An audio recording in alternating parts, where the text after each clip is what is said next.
European central ব্যাংকের সভাপতি Christine ল্যাগার্ড সতর্ক করে বলেছেন, বর্তমানে বিশ্ব অর্থনীতি ১৯২০-এর দশকের মতো সংকটে পড়েছে, যা সেই সময় অর্থনৈতিক জাতীয়তাবাদ ও বিশ্ব বাণিজ্যের পতনের দিকে নিয়ে গিয়েছিল। ২০ সেপ্টেম্বর তিনি বলেন, আমরা ১৯২০-এর দশকের পর থেকে সবচেয়ে খারাপ মহামারীর মুখোমুখি হয়েছি। ১৯৪০-এর দশকের পর থেকে ইউরোপে সবচেয়ে বাজে সংঘাত চলছে এবং ১৯৭০-এর দশকের পর থেকে সবচেয়ে ভয়াবহ শক্তির সংকটের মুখোমুখি হয়েছি। ক্রিস্টিন ল্যাগার্ড আরও বলেন, সরবরাহ শৃঙ্খল সমস্যাসহ অন্যান্য কারণগুলো এই পরিবর্তনকে ত্বরান্বিত করেছে, যা ১৯২০-এর দশকের মহামন্দা বা গ্রেট ডিপ্রেশনের মতো পরিস্থিতির সঙ্গে তুলনীয়। ওয়াশিংটন আইএমএফে দেওয়া এক ভাষণে ক্রিস্টিন ল্যাগার্ড ১৯২০ ও ২০২০-এর দশকের মধ্যে কয়েকটি সাদৃশ্য তুলে ধরেন। বিশেষ করে বিশ্ব বাণিজ্যের বাধা ও প্রযুক্তিগত অগ্রগতির প্রসঙ্গ তুলে ধরেন তিনি। ১৯২০-এর দশকে সোনার মান অনুসরণের ফলে মুদ্রাস্ফীতি ও ব্যাংকিং খাতে সংকট দেখা দেয়, যা পরিস্থিতি আরও খারাপ করেছিল। তবে বর্তমান সময়ের নীতি নির্ধারকরা এসব কাঠামোগত পরিবর্তনের মোকাবিলায় অনেক ভালো অবস্থানে আছেন বলে মন্তব্য করেন তিনি।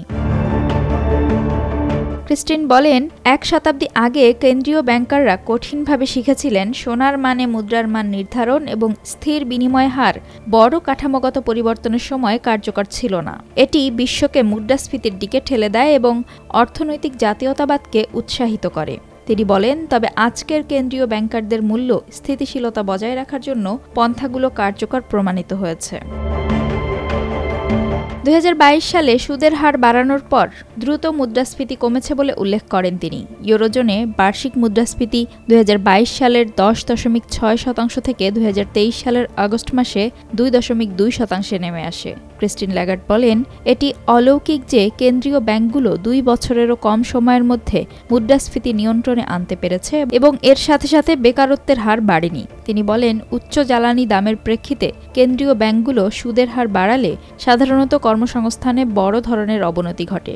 কিন্তু ২০২২ সালের শেষ থেকে ইউরোজোনে ২.৮ মিলিয়ন মানুষের কর্মসংস্থান বেড়েছে। তবে ইউরোপিয়ান সেন্ট্রাল ব্যাংকের সভাপতি সতর্ক করে দিয়ে বলেছেন, আত্মতুষ্টির কোনো সুযোগ নেই। তিনি বলেন, বৈশ্বিকীকরণের সম্ভাবনাময় পতন, বৈশ্বিক সরবরাহ চেইনের আংশিক বিচ্ছিন্নতা, গুগলের মতো বড় প্রযুক্তি প্রতিষ্ঠানগুলোর বাজার ক্ষমতা এবং কৃত্রিম বুদ্ধিমত্তার দ্রুত উন্নয়ন সবকিছুই কেন্দ্রীয় ব্যাংকারদের জন্য চ্যালেঞ্জ তৈরি করতে পারে।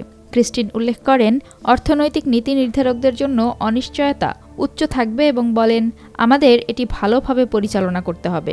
ইউরোপিয়ান সেন্ট্রাল ব্যাংক আসন্ন কৌশল পর্যালোচনায় এই বিষয়গুলো নিয়ে বিস্তারিত তদন্ত করবে। ইসিবির ২% মধ্যম মেয়াদী মুদ্রাস্ফীতির লক্ষ্যমাত্রা পর্যালোচনা করা হবে না উল্লেখ করে ক্রিস্টিন ল্যাগার্ড বলেন, আমরা অতীতে খুব কম ও খুব বেশি মুদ্রাস্ফীতির অভিজ্ঞতা থেকে কি শিখতে পারি তা বিবেচনা করব। ইসিবি ঝুঁকির মূল্যায়ন এবং প্রকাশনার পদ্ধতি নিয়েও বিশ্লেষণ করবে।